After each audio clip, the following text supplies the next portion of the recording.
All right. I finally bought a Lazy Susan. Never owned one before, but I thought, given the videos that I'm going to be making, that I'd need some means of, rotating these easy. I mean, how good? Take my gold brick and put that in the middle. I mean, how good would that look with a decent backdrop? Just have it right on a rotation like that on a video. But yeah, I figured I needed a Lazy Susan, but I'm not overly happy with this one. It wasn't expensive. It is quite big. I think it works out about 18 inches, but it's a bit rough around the edges.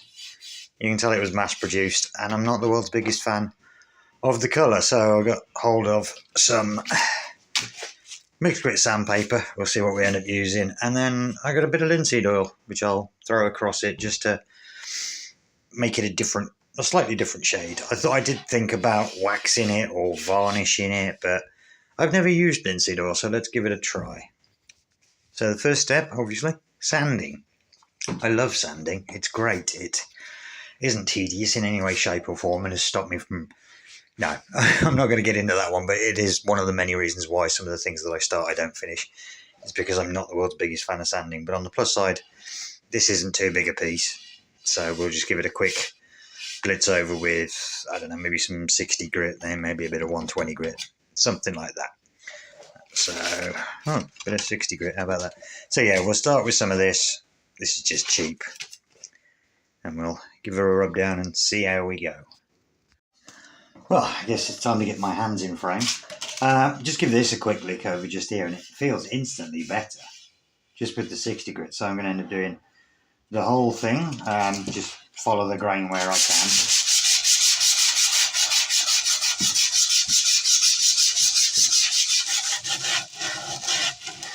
Where I was sanding this lip, I was worried that it was some kind of laminate, but it appears it's, well, solid wood, but I mean, just that alone, compare that to some of the other spots.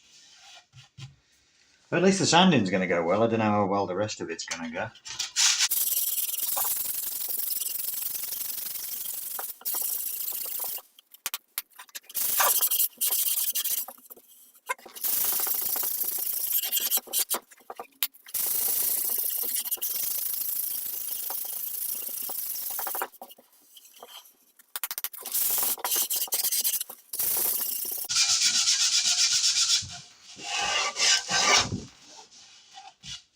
You get the gist.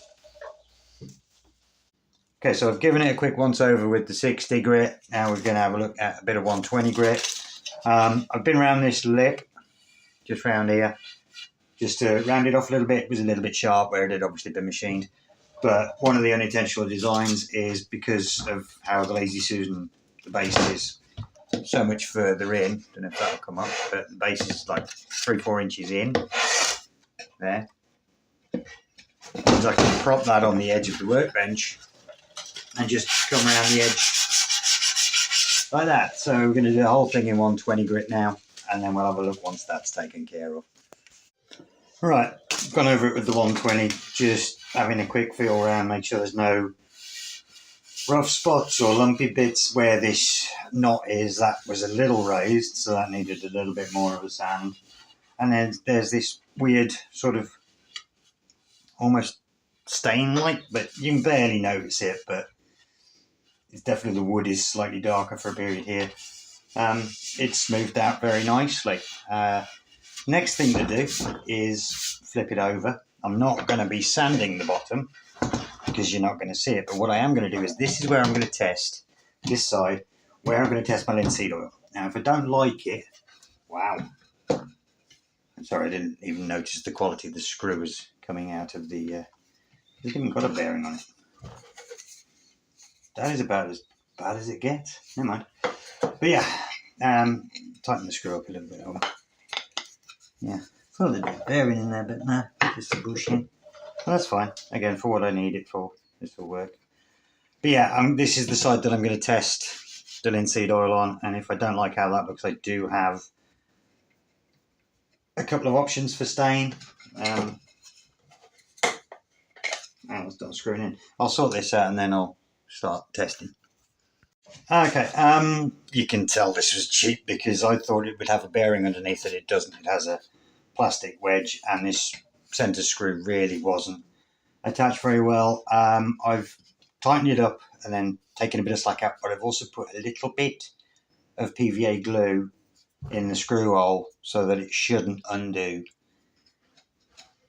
when I'm using it, because it's not perfect, but at least I get this nice rotation now. And again, it's not for anything major, it's just for going, hey, look at this, and full 360 and stuff. So now we'll test the linseed oil, get a bit of rag, and I'll test that around about here, because again, you're not going to see this side. So I'll test that on here, and then if I don't like it, I have a teak oil that I can use. Then we'll just see how it comes out and which one I prefer out of the two. But I mean, the one thing I need to do before I do that, obviously, is completely wipe down the sanded side, because don't want any sandpaper getting in there, any sawdust rather, like this. Don't want any of that getting in the stain. So we'll test the stains on this side and then clean the other side, basically. Got to find me a bit of rag. This sounds silly, but an old bed sheet under the workbench and a pair of scissors means I've got a more or less constant supply of rag. But anyway, first thing I need to do, obviously, lesson learned from the past, read the instructions. The teak oil didn't really come with any, so I'm going to assume it's about the same as the linseed.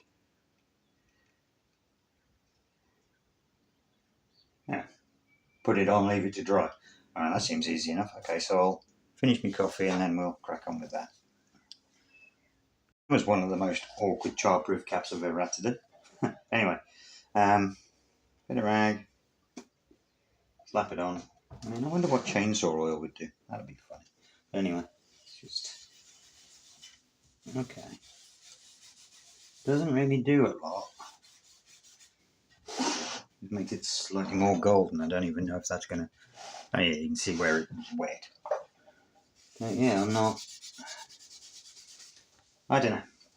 Right, let me just go and grab the teak oil and we'll sample that and see. Right, I bought this.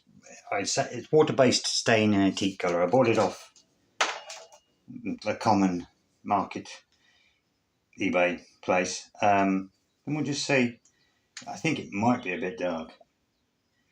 Might be a lot dark, which I don't think is quite what I want. Well, actually, you ought to be fair. I think I'm going to have to make sure there's absolutely no marks whatsoever, but that's your linseed oil, that's your teak stain. I have one more thing to try, because I think it would be interesting at least. And that, chainsaw oil, because why not? Again, you're never going to see this side, so at least I can experiment. But yeah, linseed oil, chainsaw oil, surely. It's, oh yeah, that's good. Okay. I don't. This is probably going to be awful, but yeah. Well, looking at it, less effective than the linseed oil. Okay. I mean, if I had any used motor oil, that could be fun, but I'm kind of torn. Turn that back up. Because the linseed oil, it isn't a lot. Kind of torn, because the linseed oil isn't a lot, but the teak oil might be too much. I think we're going to go with the teak oil, because at least then it would look different rather than just looking. I mean, wow, that is dry already on the linseed.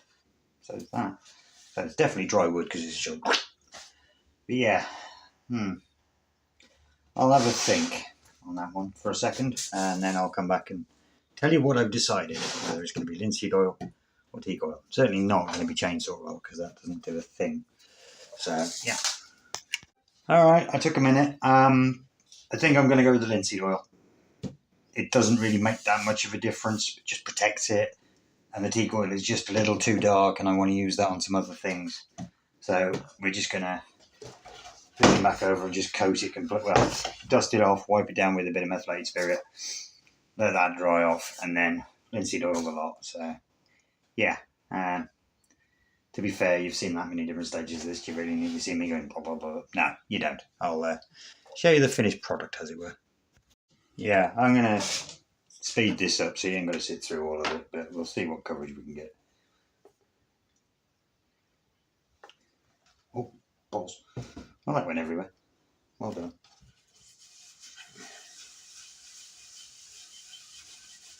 Yeah, that's all down me. And it's on the floor. Another bit of rag. Who'd have thought my bit of rag would be covered in gold flake?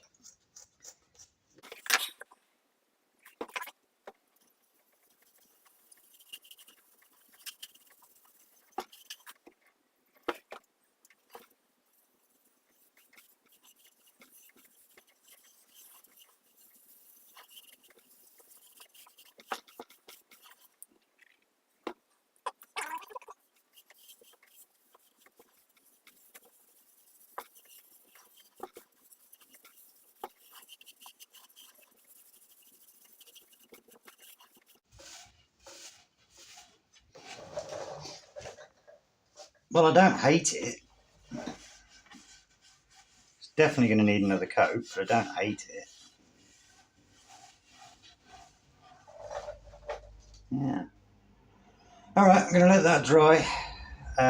Probably put another couple of coats on. You'll see it once it's done. Right, it has had 2 coats now. I don't hate it. I got to be honest. It does look a lot paler on camera than it actually is. But yeah, I don't hate it. I'm going to let this dry now overnight. See how it goes with that. Might have to give it one more, but I don't think I will. I think that'll work. The only downside is that I'm still getting gold flake on everything. So, yeah. But no, I'm for what it was and for what it is now, for an hour's work total, maybe half an hour, and then a couple, an hour or so drying before I put it in carbon. It's come out all right. It'll do what I need it to. Again, the whole point is just to have something where I can be like, look at it spin, So that'll do. It's one of those. It could have got more expensive with a bearing, and it would have been smaller, or I could have got. This works. This will just work for what I need it to. So yeah, okay. We'll call that one good for now. Might pop up in future videos. Who could say? Maybe I bought it for a reason, didn't I? But yes, that'll do for today. Right, you take care. See you later.